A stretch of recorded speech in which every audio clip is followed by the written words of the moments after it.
श्री स्वामी समर्थ. स्वागत आहे तुमचं माझ्या युट्यूब चॅनल मध्ये. आजचा दिवस तुम्हाला खूप छान सुख समाधानाचा आणि आनंदाचा जाऊ दे ही स्वामींच्या चरणी प्रार्थना करते आणि आज या नवीन व्हिडिओला सुरुवात करते. बघा मित्रमैत्रिणींनो, उद्या 27 एप्रिल वार सोमवार आणि उद्याच्या दिवशी आलेली आहे मोहिनी एकादशी. तसं बघायला गेलं तर प्रत्येक महिन्यामध्ये 2 एकादशी तिथी येत असतात, परंतु प्रत्येक तिथीचं महत्व हे देखील वेगवेगळं असतं.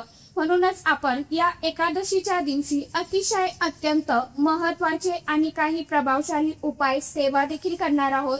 बघा, कारण की या दिवशी आलेली आहे मोहिनी एकादशी. एक साधा प्रश्न कधी असं वाटतं का की आपण जीवनामध्ये कधी कधी आपल्या मनाला आपणच स्वतः हा प्रश्न विचारा की आपल्याला वाटतं आपण जीवनामध्ये खूप कष्ट मेहनत करतोय, परंतु तरीही आपल्या जीवनामध्ये प्रगती होत नाहीये किंवा आपल्या कष्टाला म्हणावं तसं फळ मिळत नाहीये किंवा मुलं अभ्यास करतात परंतु लक्षामध्ये राहत नाही. आलेला पैसा जो आहे तर तो टिकत नाही किंवा पैसा येतच नाही, तर विनाकारण काही लोक आपल्या विरोधामध्ये उभे राहतात.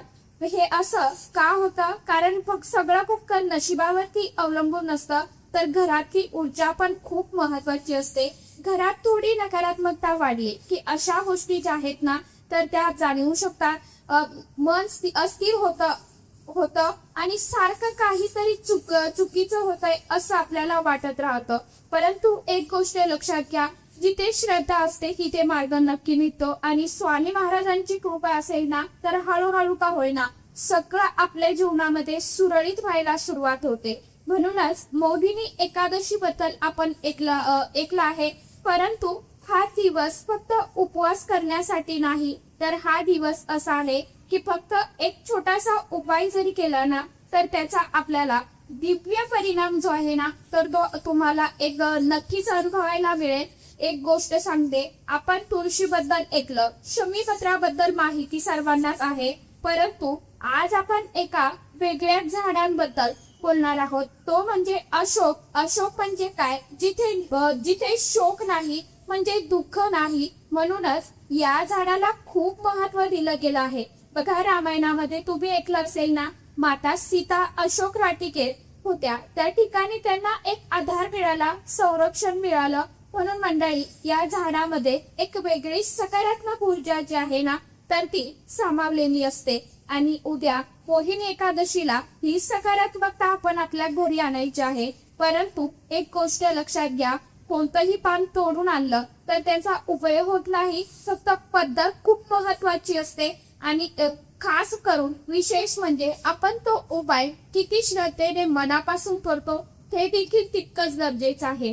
कारण की बघा, तुम्हाला उद्या सकाळी म्हणजे 27 एप्रिल वार सोमवारच्या दिवशी सकाळी लवकर उठायचं आहे आणि शक्यतो करून ब्रह्ममुहूर्तावरती उठण्याचा प्रयत्न करायचा. लवकर उठायचं, स्वच्छ स्नान करायचं, आंघोळीच्या पाण्यामध्ये तुम्हाला थोडंसं गंगाजल आणि थोडीशी हळद जी आहे तर ती टाकायची आहे आणि स्वच्छ स्नान करायचं आहे. यानंतर आपल्याला पिवळे वस्त्र जे आहे तर ते परिधान करायचे आहे. नसेल तुमच्याकडे तर हरकत नाही, तुम्ही कुठल्याही रंगाचे परिधान करू शकता. फक्त चुकून देखील काळ्या रंगाचे वस्त्र या दिवशी परिधान करायचे नाहीये.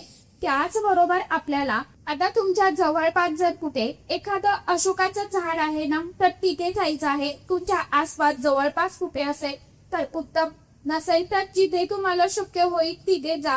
पण एक गोष्ट मनामध्ये ठेवा, लक्षात ठेवा, काही गडबडीमध्ये जाऊ नका. शांतपणे त्या झाडाजवळ गेल्यावरती सगळ्यात आधी तुम्हाला चप्पल पायातली बाहेर काढायची आहे. 2 मिनिटं तुम्हाला त्या झाडाजवळ शांत उभा राहायचं आहे. आपले दोन्ही हात त्या झाडांना लावायचे आहे, नमस्कार करायचा आहे. जसं की आपण देवासमोर उभं राहतो, नमस्कार करतो, महाराजांना मुद्रा करतो, अगदी तसंच. कारण आपण त्या झाडांकडनं काहीतरी घेणार आहोत, काहीतरी मागणार आहोत, तर आधी नम्रपणे आपण त्या वृक्षाला वंदन करणं गरजेचं आहे. दोन्ही हात जोडून मनात एक साधी प्रार्थना करा. जास्त मोठ्याने बोलायची गरज नाहीये, मनामध्ये बोला. मनातून पूर्ण अंतःकरणातून विश्वासाने हा उपाय करा. माझ्या घरामध्ये जे काही अडथळे आहे, दुःख आहे, गरिबी आहे तर ती दूर होऊ दे. पतीच्या कामामध्ये प्रगती होऊ दे, मुलांचं भलं होऊ दे, घरामध्ये शांतता राहू दे. एवढं जरी तुम्ही मनापासून बोललात ना तरी पुरेसं आहे.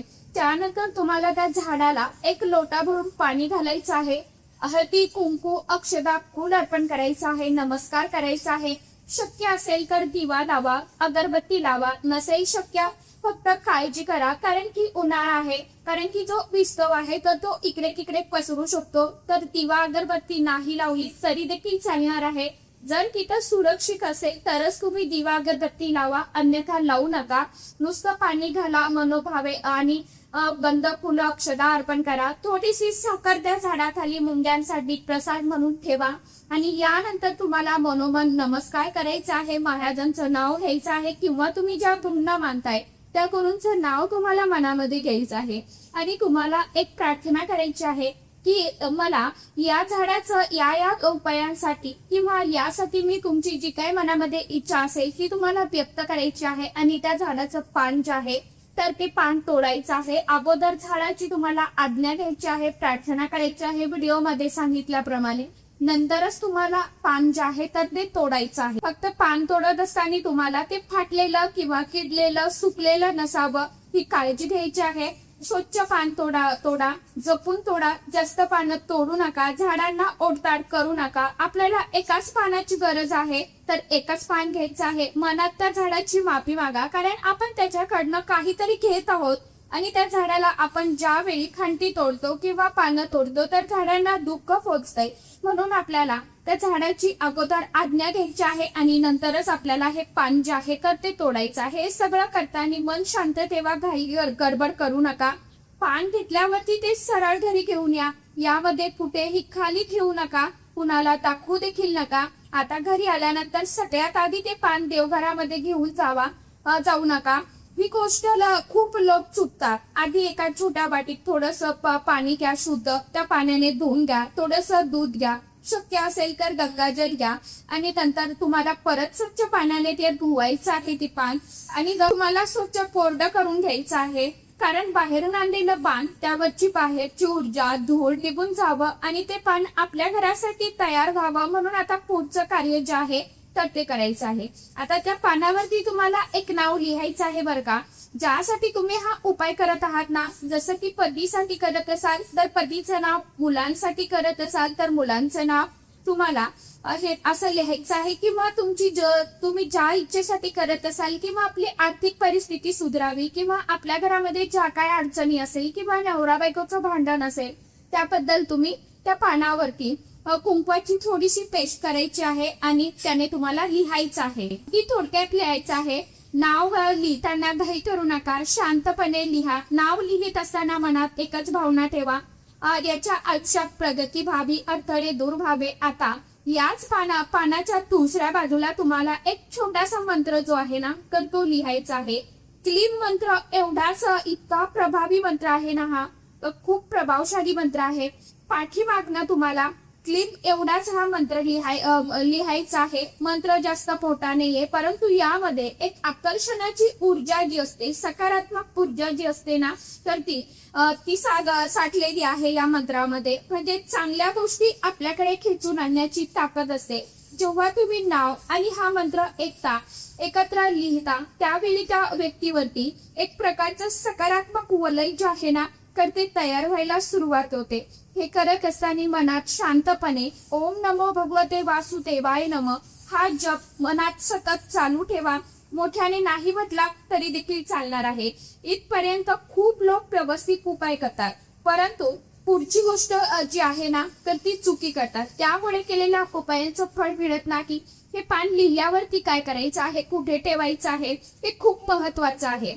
हीच ती गोष्ट आहे जी बऱ्याच जणांना माहित नसते आणि म्हणून सांगते ही माहिती तुम्हाला कुठेही सहज मिळणार नाही. आता सर्वात महत्वाचा भाग, हे पान लिहिल्यावरती ठेवायचं कुठे. खूप जण काय करतात, कोणताही उपाय केला की थेट देवघरामध्ये नेऊन ठेवतात, परंतु हा उपाय कसा नाही. इथे सगळ्यात जास्त लोक चूक करतात की पान देवघरात ठेवायचं नाही. हे पान तुम्हाला तुमच्या तिजोरीमध्ये ठेवायचं किंवा जिथे तुम्ही पैसे दागिने ठेवता तिथे तुम्हाला ठेवायचं आहे. कारण हा उपाय थेट तुमच्या प्रगतीशी, पैशाशी आणि घराच्या समृद्धीशी जोडलेला आहे.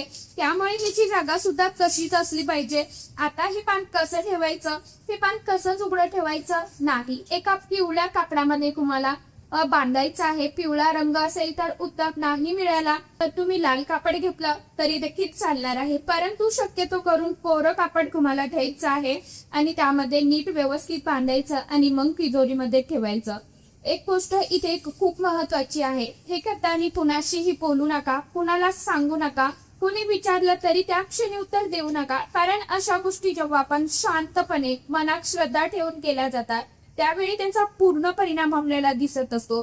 काही लपवण्यासाठी नाही, पण लक्ष विचलित होऊ नये म्हणून आपण आता हे लक्षात घ्यायला हवं. आता तुम्ही म्हणाल असं केल्याने शत्रू कसे काय शांत होणार? तर बघा, इथे शत्रू म्हणजे फक्त बाहेरचे लोक नाही, कधी कधी परिस्थिती सुद्धा शत्रू बनते.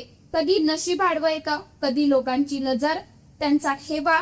जेव्हा तुमच्या घराची आर्थिक ऊर्जा स्थिर होते ना, सकारात्मक होते, त्यावेळी हळूहळू सगळ्या गोष्टी बदलायला लागतात.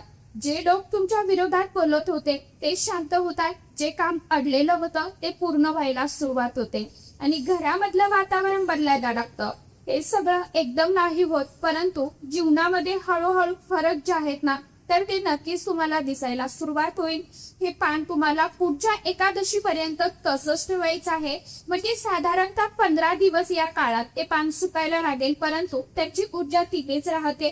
आणि एकच गोष्ट लक्षात ठेवा, हे सगळं करत असताना मनामध्ये कुठलीही शंका कुशंका ठेवू नका, कारण उपाय कितीही चांगला असला पण मनात विश्वास नसेल तर त्याचा लाभ जो आहे ना, किंवा आपण जे म्हणतो ना शीघ्र फळ, तर ते प्राप्त होत नाही, त्याचा परिणाम कमी होतो. म्हणून जे करताय ते पूर्ण मनापासून आणि श्रद्धेने, त्याचबरोबर शांतपणे करा आणि स्वामी महाराजांच्या मनामध्ये नामस्मरण चालू ठेवा. त्यांच्या कृपेने हळूहळू सगळं आपल्या जीवनामध्ये सुरळीत व्हायला लागतं. काही लोकांना 3-4 दिवसापासून, अगदी 8 दिवसापासून जाणवते. पतीच्या व्यवसायात किंवा नोकरीत प्रगती व्हायला लागेल, मुलं लक्ष देऊन अभ्यास करतील, तुमचं ऐकायला लागतील, घरामध्ये सुख समृद्धी आणि शांतता येईल. हे सगळं छोटं वाटतं, परंतु हळूहळू मोठा परिणाम आपल्या घरामध्ये निर्माण करतं. हा उपाय साधा आहे, परंतु तुम्ही जितक्या मनापासून आणि योग्य पद्धतीने केल्यानं तर खूप परिणामकारक आहे. आणि म्हणूनच पुन्हा एकदा सांगते तुम्हाला, ही माहिती, हा छोटासा उपाय मी सांगितलेला आहे. आता ही माहिती तुम्हाला कुठेही मिळणार नाही. आता हा उपाय तुम्ही स्वतःसाठी तर कराच, पण तुमच्या ओळखीमध्ये किंवा तुमचे जे कुणी नातेवाईक आहे, जे कुणी अडचणीमध्ये आहे, त्यांच्या घरामध्ये तणाव असेल, प्रगती होत नसेल, तर त्यांच्यापर्यंत हा व्हिडिओ नक्की शेअर करा, जेणेकरून आपल्याला लाभ झाला. तोच लाभ जो आहे तो आपल्या इतर मित्रमैत्रिणींना देखील होईल किंवा नातेवाईकांना होईल. म्हणून व्हिडिओ जास्तीत जास्त शेअर करत जावा, व्हिडिओला एक लाईक आवर्जून करत जावा. तर अशा पद्धतीने तुम्हाला हा जो उपाय आहे ना, तर तो एकादशीच्या दिवशी आवर्जून सर्वांनी करायचा आहे. सांगितलेल्या पद्धतीने उपाय नक्की करून बघा. मनामध्ये श्रद्धा ठेवा, विश्वास ठेवा, सोबतच कष्ट आणि कर्म चांगली करत चला. मनामध्ये ध्यान करत चला, नामस्मरण करत चला, कारण की नामस्मरणामध्ये खूप ताकद आहे. म्हणून सांगते, देवावरती विश्वास ठेवा. कितीही संकट असेल, कितीही अडचण असेल, तर ती एक दिवस दूर होणारच आहे. जसं ऊन सावलीप्रमाणे असते, तसा सुख दुःख जे आहे तर ते जीवनामध्ये ऊन सावलीप्रमाणे असते. कधी दुःख असतं तर कधी सुख असतं. म्हणून आलेल्या क्षणाला सामोरं जाण्याची तयारी ठेवा. सोबतच कष्ट आणि कर्म चांगली करत चला. होईल तेवढी जास्तीत जास्त सेवा करण्याचा प्रयत्न करा. तर चला, आशा करते व्हिडिओमध्ये सांगितलेली माहिती सर्वांना समजलीच असेल. काही समजलं नसेल, काही अडचण असेल तर कमेंट बॉक्स मध्ये विचारू शकता. तर चला, आजच्या व्हिडिओमध्ये इतकीच माहिती होती. कशी वाटली नक्की सांगा. व्हिडिओ आवडला तर चॅनलला आवर्जून लाईक, शेअर, सबस्क्राईब जरूर करा. परत भेटूया नवीन माहिती सोबत, नवीन व्हिडिओ सोबत. तोपर्यंत सर्व माझ्या युट्यूब परिवाराला श्री स्वामी समर्थ.